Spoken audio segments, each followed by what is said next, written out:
কোন হয়েছিলি রে? এ বকরি কিনতে গে হেনু। কুরবানির লেগে কিনলি নাকি? হ্যাঁ কুরবানির লেগে কিননু। কত হলো? 20,000 টাকা।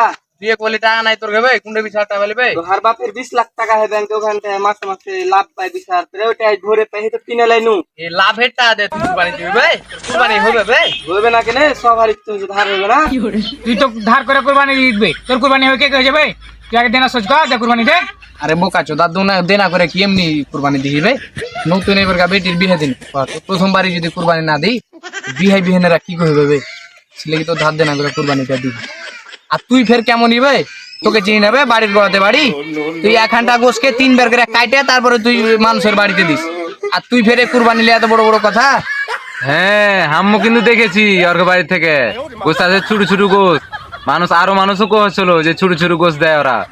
আবে শুন থাম, কথা হলো নিজের বাড়িতে পুষা কুরবানি দিবি, ওর হিসাব আলাদা, বুঝতে পারলি? সুদ দুধ দিয়ে কোনো কুরবানি হয় না। কিসের সুদের টাকা কুরবানি দিতে যাবি? কিসের দেনা করে কুরবানি দিবি? তুমি কেন অত কথা কইছো?